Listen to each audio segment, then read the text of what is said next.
welcome or welcome back. This is Talk Your Shit with Deja, where we drop the I because not only can I talk my shit, but I want you to talk your shit too. Hope you all are having a lovely Wednesday. I am. It's a hump day or whatever, so we're trying to make it to the end of the week. But yeah, I hope you guys are having a great week. And if it's not going great, I hope it goes better once you watch this or you tune in or I make you feel better. Who knows? But yeah. Um it's week 18, y'all. Like, that is crazy to me that I have 18 episodes, like, consistently, like, every week. 18. Woo, y'all. I'm getting up there. I'm almost to the 20s or whatever. But yes, like I mentioned last week, this week, I will be talking about the different types of intimacies within relationships. Because, baby, we gotta take it deep around here. No more surface level stuff. We don't care about surface level relationships. We care about going deep. And what better way to do that than with intimacy? Because, that's how you form bonds, is being intimate with people. So I just wanted to share different ways in which you all can practice intimacies within your, intimacy within your relationships, and give you different things to come up with for maybe hanging out with family or going on dates, or maybe when you're at work, I don't know where you're finding your friends, but giving you different things to think about when it comes to forming those bonds. We all kind of need help with figuring out how to connect with people, because I think today it's like low-key we're connecting with people, but we're not all at the same time. But we are, but we not. So it's weird. So I just want to give y'all some different ways in which you can practice intimacy, and then kind of let y'all know how I practice these things and everything of that nature. So of course, I got this information from a website I found. Google was on the money when when it was made. Cause I find everything on Google, baby. If you can't find it on Google, is it really a thing? But yes, so I came across this website, and I'm gonna leave the title of the website, right here, like I've been doing. But I came across this website that talks about 4 different types of ways to be intimate within relationships. It definitely shared that there could be more, but these tend to be the 4 most common ways that people practice intimacy. So the 4 different ways is physical, emotional, mental or intellectual, and spiritual. And I kind of talked about physical, in my love language series or whatever. And if you don't know, go check it out. Plug. But I kind of talked about being physical because physical touch is love language. Um, so I was kind of able to go into that, but this is kind of gonna give me just a bit more to expound on. Um, so yeah, let's start there. With physical intimacy. Um, so on the website here, it shows the oh, and let me say, I'm gonna put the link in the description too. So if you want to go, read for yourself, you are more than welcome to. But sorry, y'all, my mind kind of be jumping. So y'all should know by now I'm a jumper. But yes, back to the information. So physical intimacy, it says that it refers to body closeness. It can involve hugging, cuddling, kissing, and holding hands, depending on the nature of the relationship. And y'all know that we talked about that cuddling last time in the love language episode. And like I said, if you don't know, go check it out. But y'all better stop cuddling with these people that y'all not trying to build bonds with. That's why y'all keep getting attached. It's all that cuddling. Y'all think it's the sex. It ain't the sex, it's the cuddling. Stop cuddling with people. But yeah, like when it comes to those different things with being physical, me personally, I don't think that you should be physical with somebody you're not trying to build a connection with, like genuinely. And it's unfortunate because a lot of people nowadays really don't take physical closeness like as seriously as they should. In a sense of course, we're having casual sex like no tomorrow. I'm sure people probably kiss way more than they casual sex. They probably cuddle way more than they kiss. Like, it's just like literally people are being like doing these intimate things way more than they should, especially when you have people coming to the table saying that they're not ready for relationships. And it's like you shouldn't be practicing these things if you're not trying to build a closeness with some people. And I think that the reason why they do it is because, it's not ever been like really laid out that if you do these physical things, somebody's gonna get attached to you.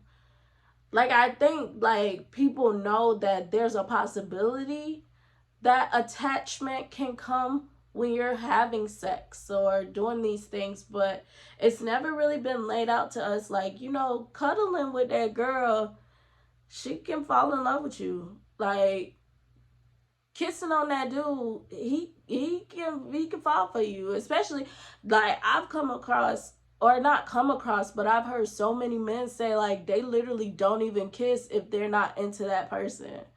Like, they will not kiss. Like, that's a boundary crosser. Like, they literally save that for people that they're, into. So it's like the fact that we have made physical touch seem so not deep, or like, I don't know how to say it, but we made it seem like it's something that you can just do like this and there's no repercussions behind it or anything like that. And it's like, no, you literally can be forming bonds with people every time you put your hands on them or every time you're in proximity with them. Because something else that it says too is like body closeness. Just being in the same area with somebody close to them, you're forming bonds with them, which is probably why, when you go to work, those tend to be the people that you get the closest to, outside of just talking to them, of course. But, the physical proximity of just being around that person causes bonds that you didn't even necessarily know was even forming. Like, physical intimacy has been the one intimacy that has been so superficialized. Is that even a word? It's been so superficialized, and it's really crazy because we're causing damage on accident / purpose. Because I think some people know that if they kiss this person or hug this person or, cuddle with this person or have sex with this person, I think people know that they're going to get attached. They still do it anyways, And then, I guess it is that person. And that's why you really gotta, honestly, people be like, oh, you should have asked these. Well, more people are saying now that you should ask the harder questions on the first date. But there's still some people who think that you shouldn't ask hard questions on the first date because you may run people away. And it's like, no, ask those hard questions on the first date. Because if you do decide to get physically intimate with this person, you're going to you're going to literally start a bond that is going to be hard to break if you don't have direction. Like, if you don't know where this is going, you're going to be forming a bond that could possibly lead to unnecessary heartbreak for what? A quick dopamine hit. So it's like, make sure you're asking those real questions. Like, do you want to be in a relationship? Do you see marriage in your future? Like, do you want kids? All this stuff you should be knowing before you even leave that first date. Or before you even have the first date. Like, if you could talk on the phone with somebody, or, well, yeah, if you could talk on the phone with somebody or FaceTime somebody before you meet up with them, where you can have these real conversations, do that too. Because you could be minimalizing, because honestly I think physical intimacy gets kind of hard to resist once you get in front of that person, especially if that person got a good mouthpiece, like they know how to talk good and they're already physically attractive. Like once you hear the mouthpiece and you see them, physical intimacy is literally a knock around, like literally a knock around the door. So if you could figure out if they're serious, if they want a relationship, if they, if that's stuff they want right now, if you can figure that out before you even get in front of that person, I would encourage y'all to do that. But in the event that you do have to, meet that person first and then, well, go on a date with that person first and then ask those questions, make sure you're asking those questions before you are holding hands or, letting him put his hand around the small of your back. Because, once they go around the small of your back, it's 2 seconds away from ass. So it's like, ask those questions before you include physical. Because like I said with the cuddling, because it literally I want to say, what's the word? It literally produces our bonding hormones, the same hormones that get produced when we breastfeed our babies. That's the same hormone that gets produced when you're cuddling with a guy.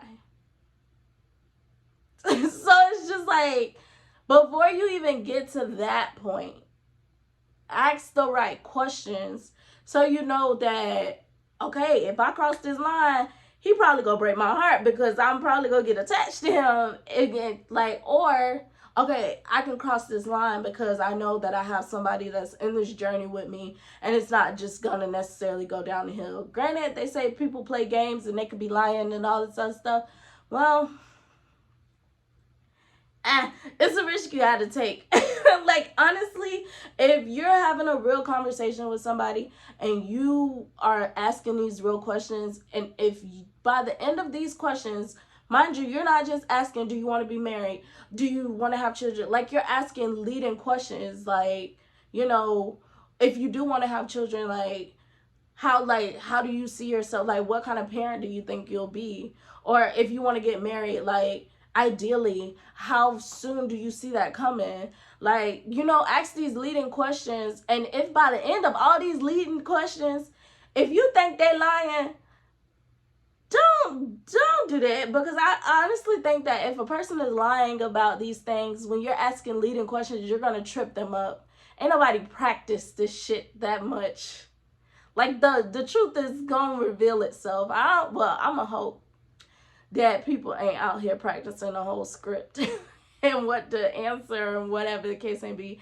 But, when you're asking these leading questions, that's how you can get to a stable answer. And then once you either know that they want to be in a relationship or they don't, then you could decide physical is appropriate or not appropriate. But that's more so with relationships. Of course, physical intimacy you can also practice with family and friends.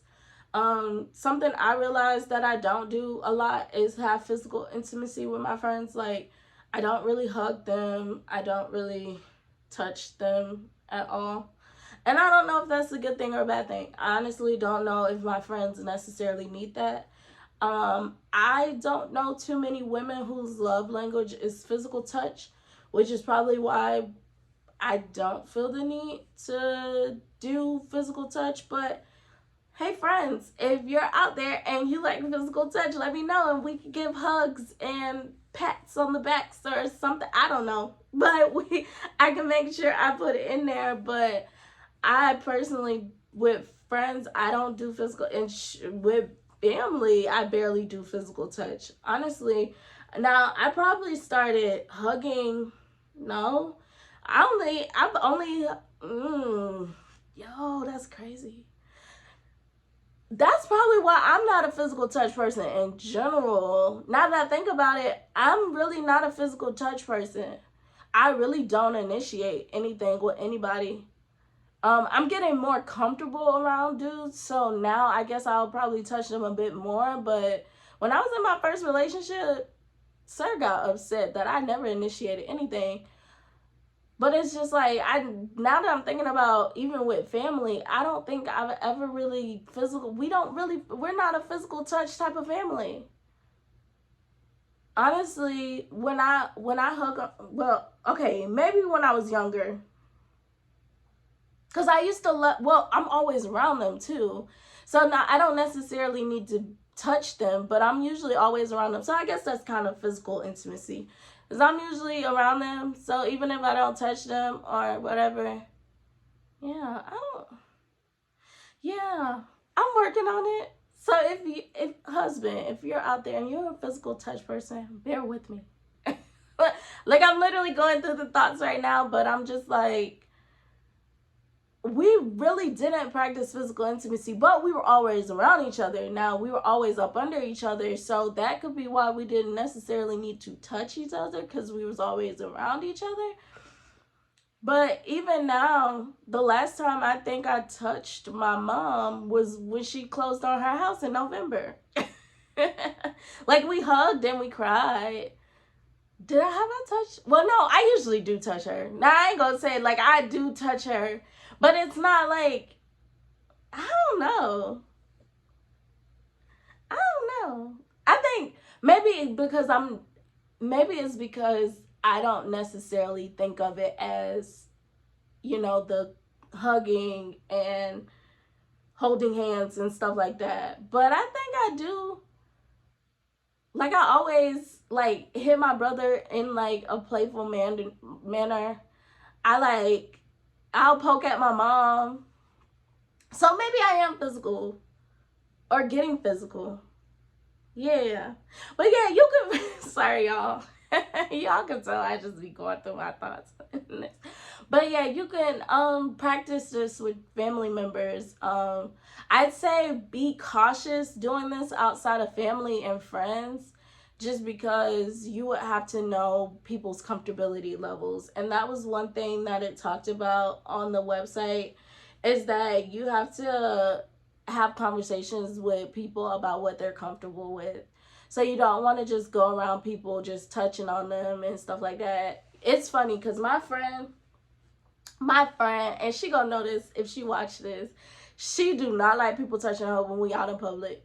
Like, and it's funny, and she's not the only woman I know. I know it's a lot of women that hate when men come up and they, instead of just talking with they mouth, they gotta talk with their hands and everything. So it's like she hates when people touch her. I honestly don't mind. I find it weird that you're touching on people you just met, but if you kind of grew up with being touchy feely or whatever, or that's your love language, it makes sense why you put that out into the world.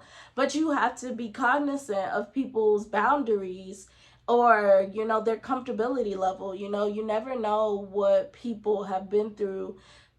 To just walk up and touch them is not, okay. Like, you really can trigger somebody and they can have a meltdown, or they can fall off on you. Like, you just never know. So, when it comes to physical intimacy outside of people that be cautious and ask questions. Like, as much as people be like, oh, if I ask for consent while I'm doing this, like, it's weird. Like, it really don't kill the mood. Like, it don't. I actually appreciate when people ask me, like, is it okay? Like, can I do this? I mostly just like, go ahead. Or I'm like, go ahead. But, really ask questions. I think that for the people who might have asked for consent while they were doing something and the girl got turned off, or like, I don't think she was in it anyways. So you asking for consent just was like something to confirm her saying no. I think that if you are in the middle of whatever and you ask for consent and she be like, no, she probably was thinking no before you even asked for consent. She just didn't verbalize it. But it probably was in her mind like, dang, I really don't want to do this. So with you asking for consent, she was just like, okay, this is my time to speak. Let me say no. Because every time somebody has asked me for consent, I'm like, go ahead. Like, shit, meet me there. Like, beat me there. I mean, like, shit, explore. I I don't know, but you know, ask for people's comfortability levels. Like, can I touch you here? Can I kiss you there? Like, that actually, hey, put the right voice on. That shit might be a turn on. Okay, but that's with intimate. I mean, with relationship. But okay, outside of outside of family, and do ask about people's comfortability levels, because you always want to make sure people are comfortable. You never know what people have been through. So with this type of intimacy, the biggest thing is comfortability level. What are people comfortable with? And then if you know you have somebody who's a physical touch, that's their top love language, or that's where majority of their focus is on, ask them what they like, and y'all better tell them what you like too.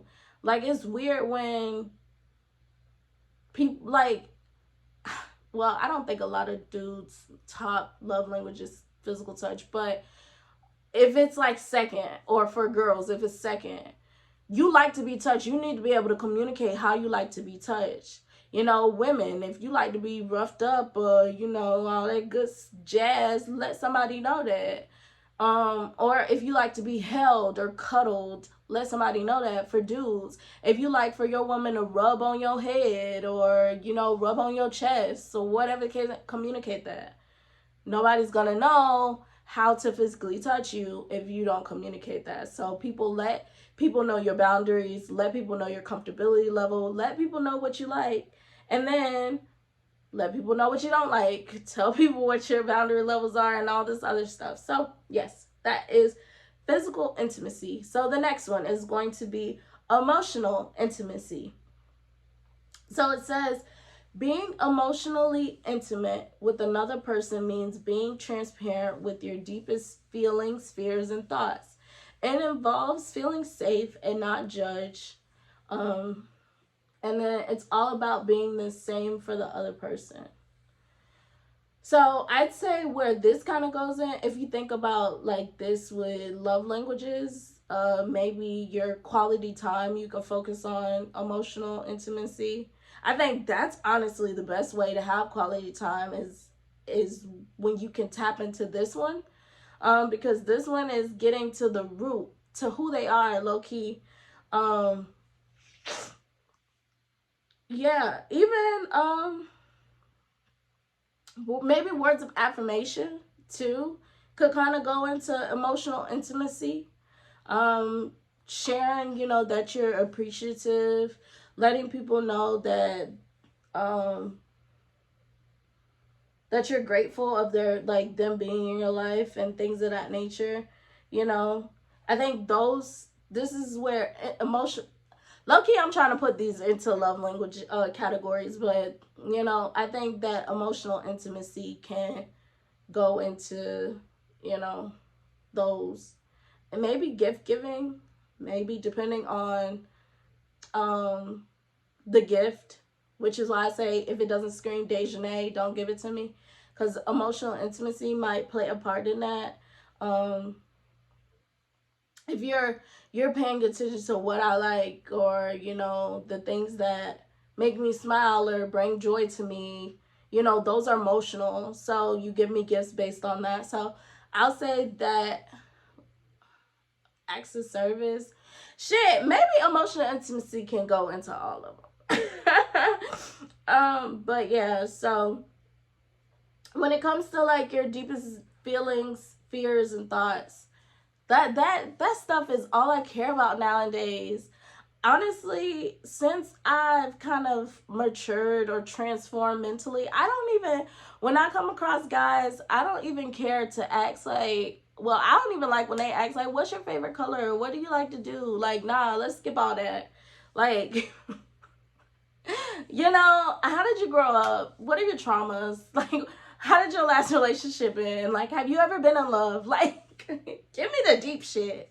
Like, honestly, I don't even care to stay superficial anymore. I like going deep. And I guess that can kind of play into, like, what is it called? Like, sapiosexual. Like, emotional intimacy can kind of play on that. Like, the people who are attracted to people's brains or minds, or. And maybe that can go with the mental and intellectual too, but I don't know. But I feel like it kind of goes with, both of those, is that you get connected to the person's mind, their thoughts, things of that nature. You bond off of realness. I think when you can employ like emotional intimacy, you're getting to the realness of people. Like, you kind of skip over the shit that's changing. You get to the real, like the shit that literally lives embedded within them. Like fears. Of course, fears possibly can change, but majority of your fears are rooted from past, rooted from past things that occurred. You know, the thoughts that you have, yeah, they may change or shift over time, but they're most likely rooted in the same thing. So it's just like emotional intimacy is how you get to the root of something. That's how you get to the root of a person. And that's where I'm trying to go. I'm trying to go to the root. I don't want to be on the stems or the branches. Wait, is it the branches? I'm talking about the stems. I don't want to be on the branches or the leaves, just at the leaves. Like, nah, I'm trying to get to the root, the trunk of the tree. Like, I want to know more. But then, but before you even get to know more, you definitely got to know, like, what do you want to be in a relationship and all? Because even with emotional intimacy, you can build great bonds with people off of that. So when it comes to romantic relationships, do be careful with trying to get to emotional before you get to those real questions, or those directional questions, let's say. Because all of these are real questions, but before you get to those directional questions, well, no, before you get to emotional intimacy, ask those directional questions. Yeah. Because you gotta have direction. Like, all of this stuff is literally just going to make you like somebody even more, especially if they're a good person. Like, that's my hardest problem with, one of the guys I used to deal with, is that I okay, in naivete, I got direction, which was no direction. But I didn't walk away. I was just like, oh, that's okay. I can do it.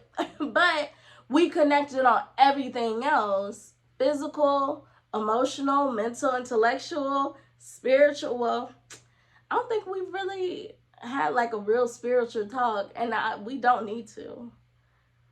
Because I'm like, okay, if we have a real spiritual talk, like, we gonna be done connected on every level, and then, but there's no direction. So it's like, damn, I really done connected. Low-key done found my soulmate for real, but I can't be with them because that's not in their cards for them. And so it's like, oh, it's like, that's kind of cool though, that you do connect with somebody. I actually just came across a clip. Sorry, y'all. Side quest. I just came across a clip that shared, like, we be so focused on relationships that we don't even take, well, like a romantic relationship, that we don't even take time to be friends with people for real. And I've been thinking about this a lot, and it's like, I'm starting to understand why men and women have a hard time having relationships once they're older that doesn't involve sex. It's because literally we are separated kind of as soon as we come out the vagina. Like, boys are immediately put to like building things, and girls are immediately put to like the dolls in the kitchens and stuff. So like, our toys are completely different, so it keeps us separated. Our activities are different, and boys usually play sports, girls usually cheer on the sideline. So it's like, our activities are completely different. So we are literally programmed to be separate majority of our lives, and then once our hormones start kicking in and now we're ready to sex on each other, now they want to let us come together.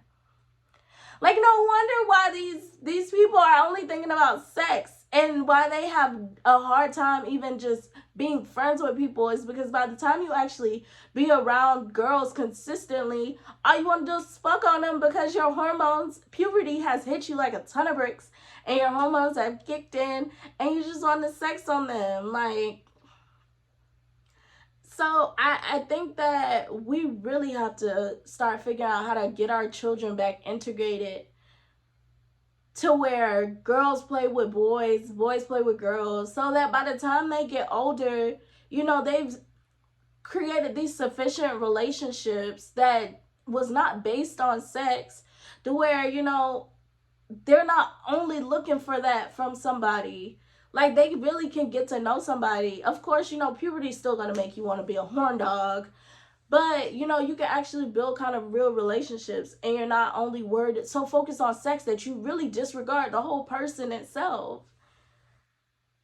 But yeah, sorry, I just went off on a little tangent. But yeah, as far as like the emotional intimacy, it's like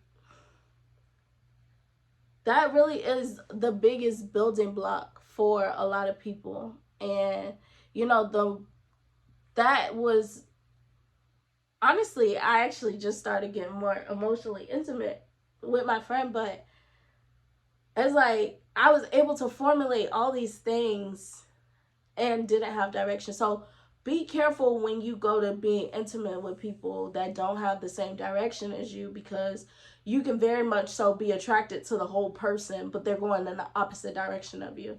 Granted, being just friends with them is okay, but if you could see doing more with that person, you're gonna want to do more with that person. Like, that's just how we're set up. So, you know, to prevent those, like I said, those unnecessary heartbreaks, get those directional questions out the way first before practicing emotional, physical, spiritual, like all of this with like the opposite sex partners. Because the last thing you will want to do is be so connected to somebody, but they don't want a relationship. It's crazy. I have to laugh to keep from crying. But no, like, yeah, like you build this bond with somebody and then they don't want to be in a relationship, then it's just like, dang, it kind of all was for nothing. Or was it for nothing? It could have been just to show you that you're capable of, you know, finding these intimacies or these closeness. And maybe that could have been what you needed in this time too. But, you know, yeah. Let me see what else there is, because I feel like I'm rambling. I want to stay on track. It says, um, with emotional intimacy, you definitely got to be open to letting your guards down. Now, emotional intimacy might be a hard for a lot of people, because a lot of people are avoidant. Like, you either got anxious or you got avoidant. So, you know, some people are avoidant to where they may share some things, but they're not gonna let you into the the depths of their soul. So it's like, in order to really be in practice of emotional intimacy, you really gotta put your heart on your sleeve. Like, let your guard down, let somebody in, and don't be scared of what the reaction is gonna be. But now, if you do have somebody that is opening up to you, work on not being so judgmental. And I think that in today's society, with social media and everything, that's all we're practicing is being judgmental. And then we're also practicing lack of intimacy, and not intimacy, empathy. So it's like we're being more judgmental and we're lacking empathy. And that's the two main things you need for emotional intimacy. So it's like, if you know this is something that you battle with, share with somebody. Like, you know what? I want to share with you, but you know, when I shared with somebody in the past, they, you know, threw it back up in my face. Like, be real. Let your guard down and then see what they do with it. You know, if you run into another person that throws the shit back up in your face, now reevaluate how come you keep running into the people that will throw your hurt in your face. Like, because maybe that's a you thing. Because not everybody will use your pain against you. You know? Or that could be a them thing, that you let them know, like, yo, I really shared with you that this happened to me before and you did that. Like, and then they may take that into consideration and be like, you know, that was not my intentions. and fix it. So it's like you really got to be open to vulnerability when it comes to emotional intimacy. And I know that's hard for a lot of people, but practice makes that you're trying to do it. Yeah, so like practice being open. And then it says this type of intimacy may also require reassurance that despite differences in experiences and emotions, you are safe with each other because you find support and comfort when you express your deepest fears, pains, and doubts. Again, empathy. Like, although y'all may have completely different perspectives because we're different individuals and we're different sexes, so the way that you perceive things and the way I perceive things is two completely different ways. Then, on top of that, we both grew up in two different environments. So it's like, empathize. Empathize with me, I empathize with you. And then, you know, don't judge me. We're all human, which means we've all done shit. So it's like, don't look down at me, don't be condescending when I tell you what my shit is and it doesn't look like your shit. But I'm sure if you tell me what your shit is, you know, I probably could do that same thing, but where does that get us? If we're trying to form a bond, we can't be looking down on each other. We really got to be looking at, dang, it sucks that you went through that. You know, no person or no child or whatever you're sharing, no person should have to go through that.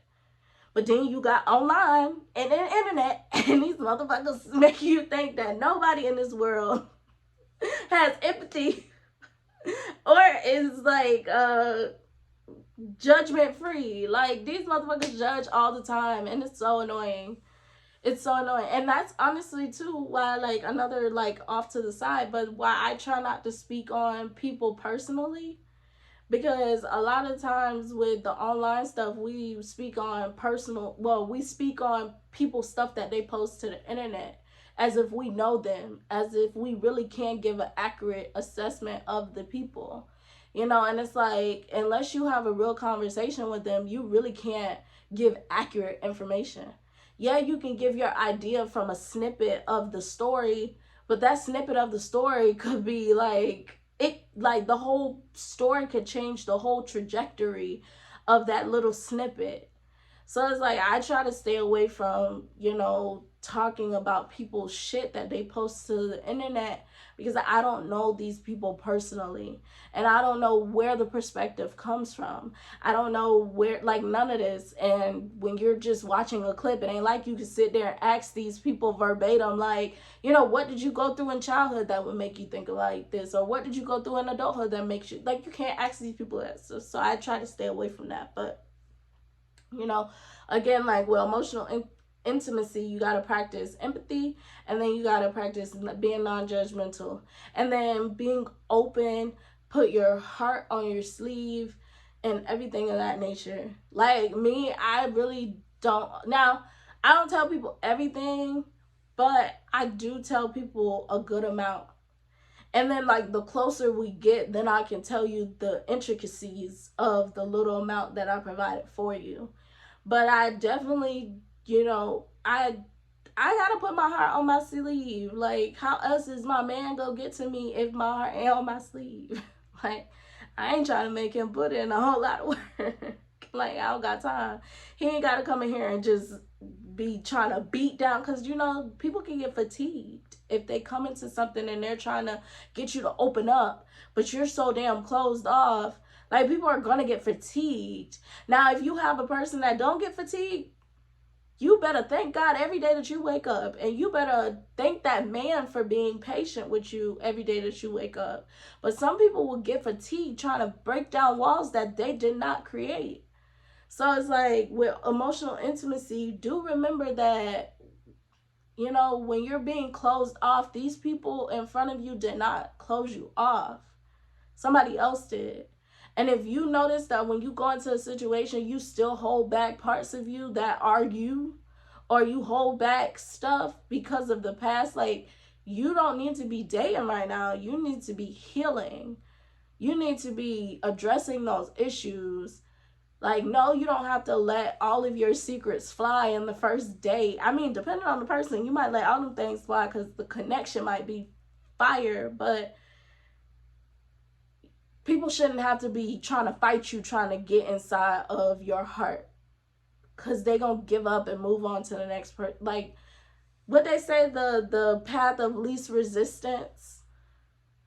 I mean, some people like to make their lives hard, but some people also like to make their lives easy. Like they would like to work smart, not hard. So it's like, be vulnerable, be open to being vulnerable.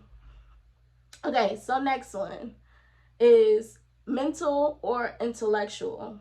And it says mental intimacy refers to sharing your ideas, opinions, and life perspectives. It may also involve intellectually challenging each other and being open to learning or at least considering the other person's ideas, which I like too. I personally don't know a lot about politics, so that'd probably be nothing I ever talk about. But I do want to get more into that. I want to be able to come to the table and be like, them damn liberals, they something else, or them damn conservatives really something else, and be able to kind of give a really intellectual conversation and be able to match people's energy.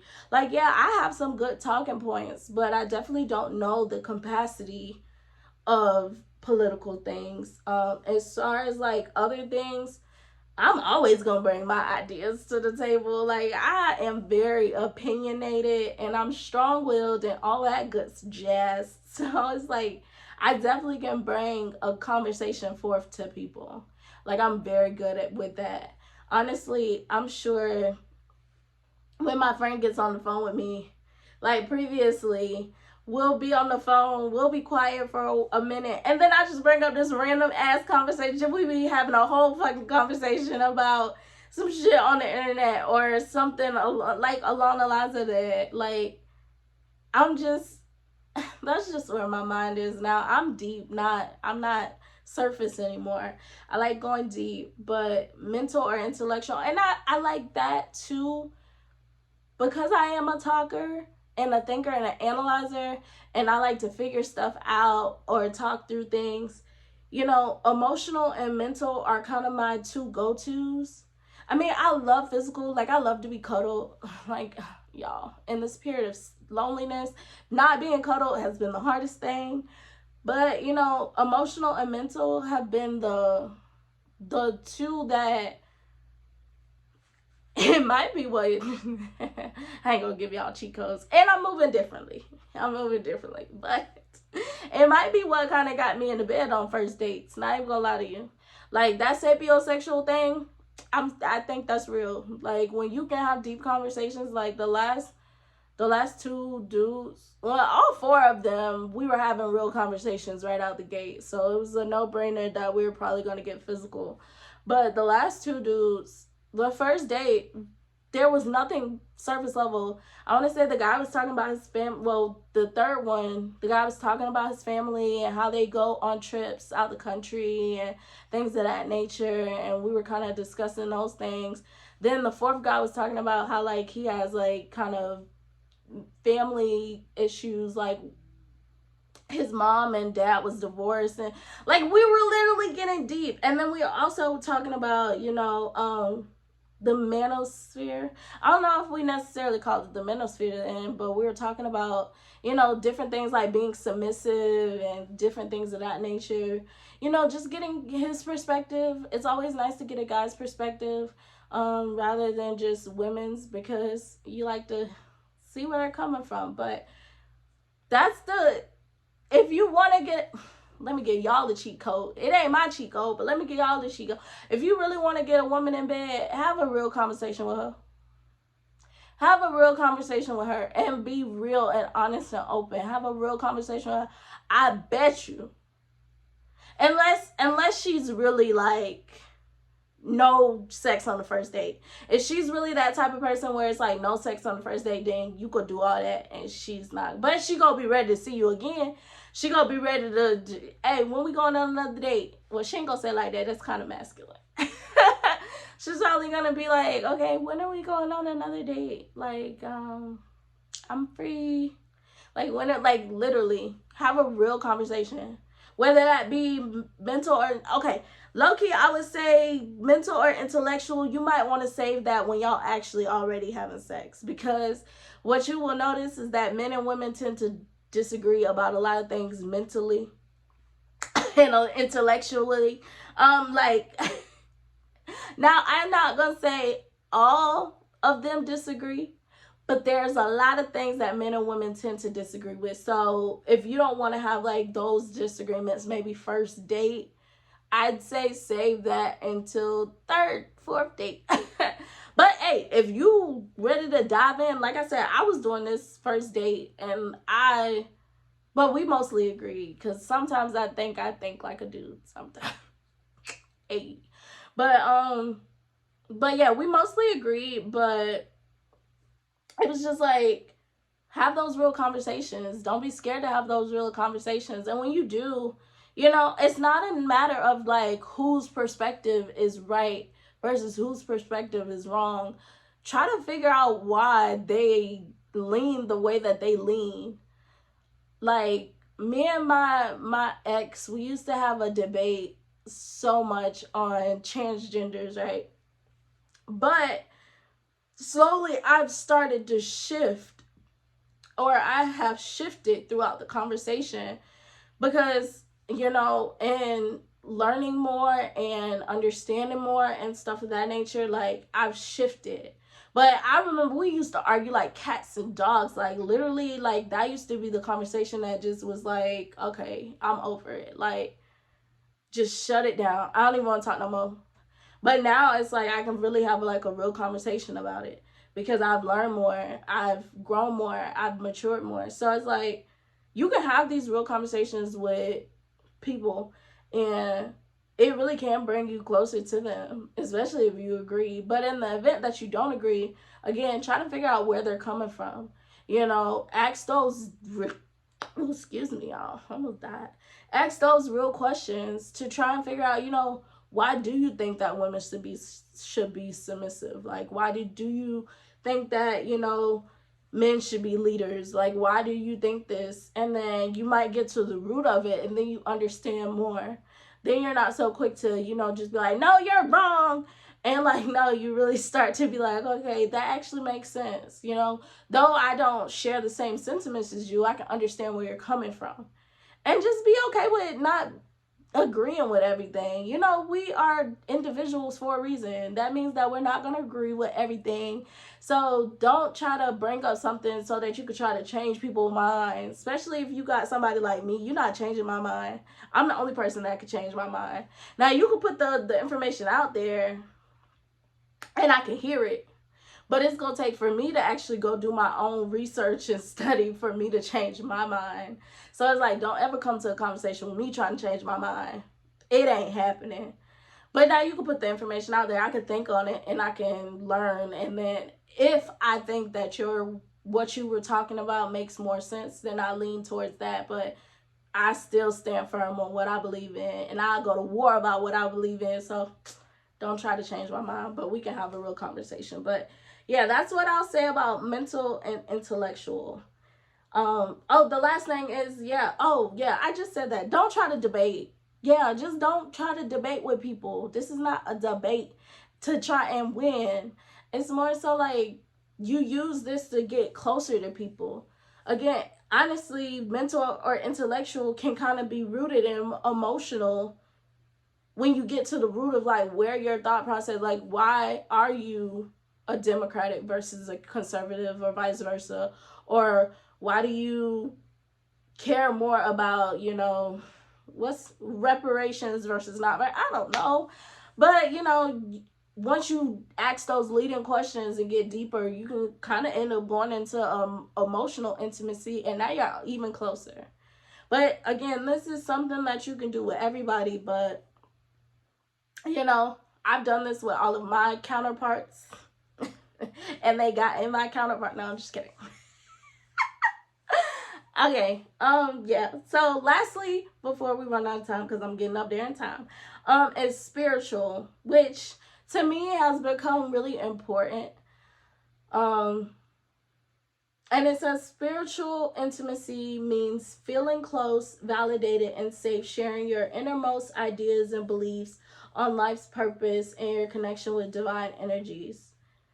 Um, this has become really important to me. Like, honestly, I've probably been like spiritual for all of my life. I remember when we were younger, my grandma, it was no, you couldn't get out of going to church. Now, once we got older, we could kind of escape going to church. But when we were younger, baby, Bible study, church, cute little frilly dresses. I remember Easter. Every Easter we'll have the cute little frilly socks with the cute outfits. Like, literally we get a whole new outfit for Easter and everything. Like, it was that serious. But you know, as we got older, we were kind of able to choose if we wanted to go to church or not.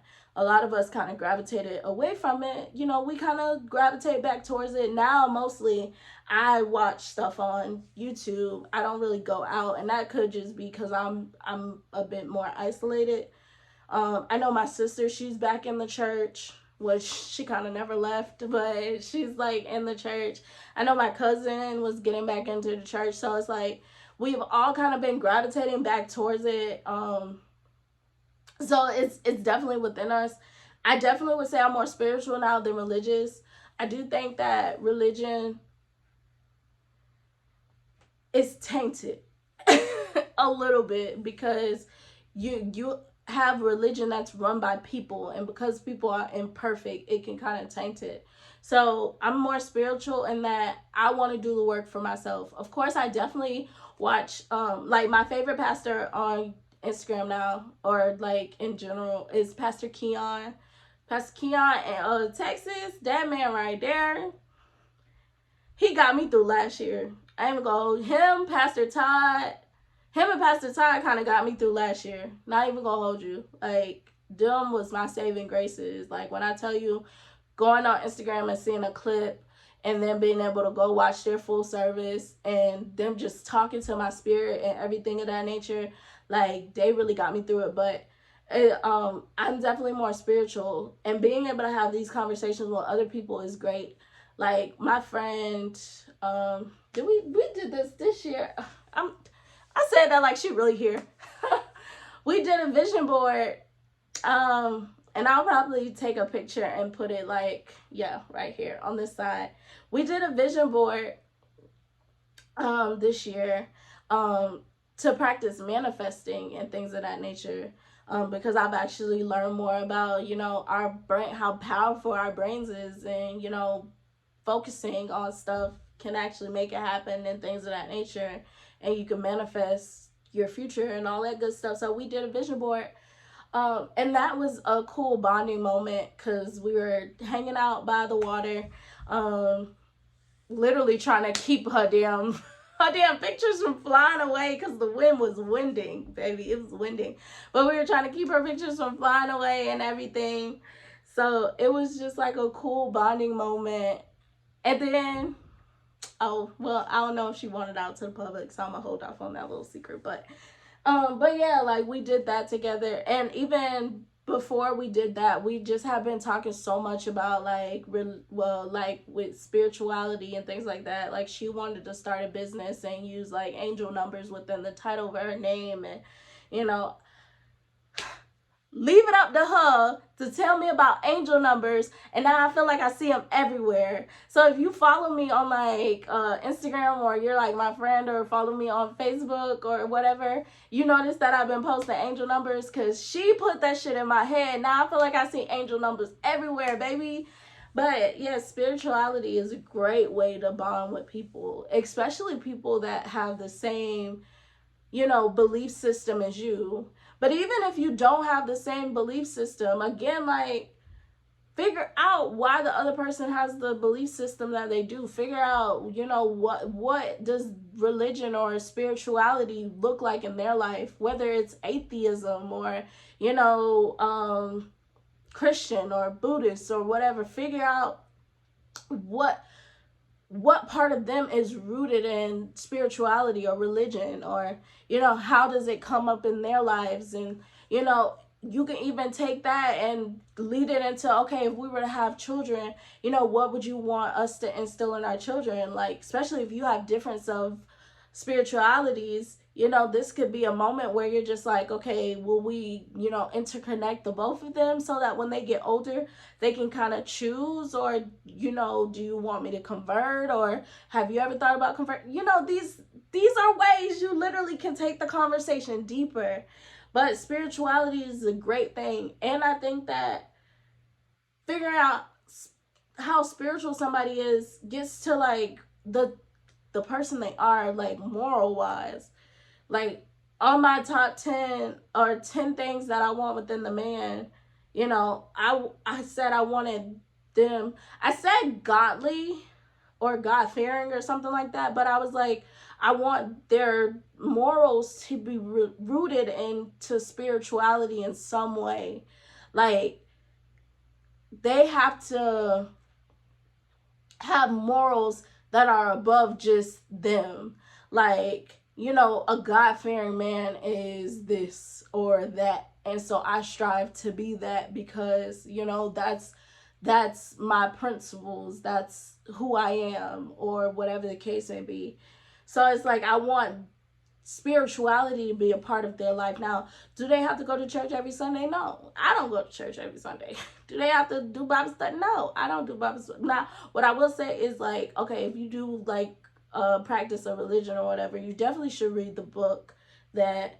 And I slowly have been getting through the Bible. The Bible thick though, y'all. Like that thing thick. So it's gonna take me a minute, but you know, reading the actual words and not always looking for other people to interpret it for you, because how you're going to interpret it for yourself is going to mean more to you than how somebody else is going to put it in front of you. I think that's another reason why we have a lot of problems nowadays, is because you got people that will go to people and see them just throwing out verses to justify why they do trash things, or why they are the people, or like why they don't like this type of person because of this verse and stuff like that. And it's like, no, read the book for yourself before you go to just being like, they said this and that's just how. Like, nah, I don't feel like you should be able to just be like, oh well, the Bible said this, if you never even read the Bible.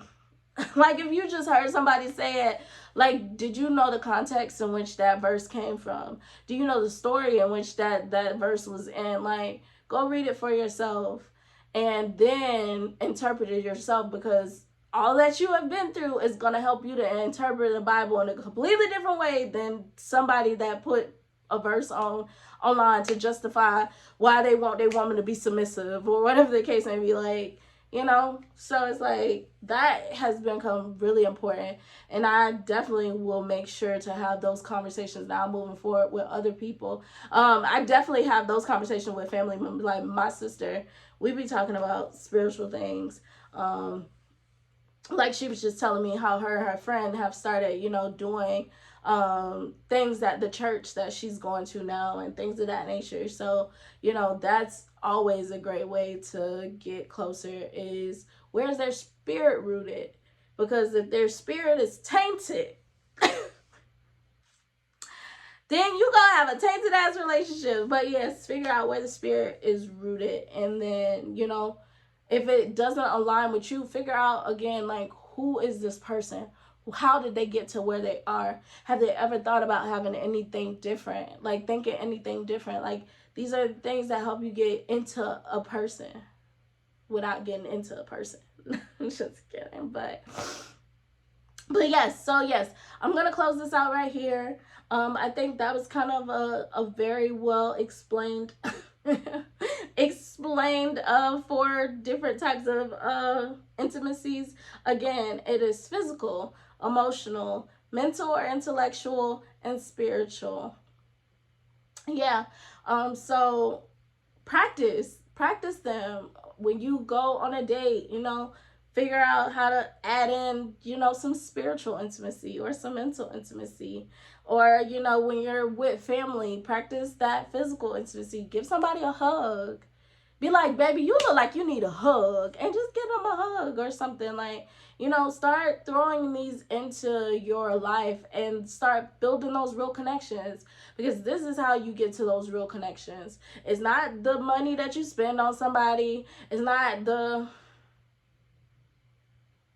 places you take people. Like, it's none of that bullshit. Like, if you want to get a bond with somebody, and if men were smarter, I'm telling you, I'm giving y'all tips. Men were smarter, they would tap into the emotional intimacy with women so fast. Aren't we emotional beings? Which means that we probably would give you the drop. No, I'm just kidding. I'm not speaking for all women, y'all. But probably, like, if you tapped into our emotional intimacy, you probably would get closer to sex than if you were to just flash money or take me on this type of date. Like, nah.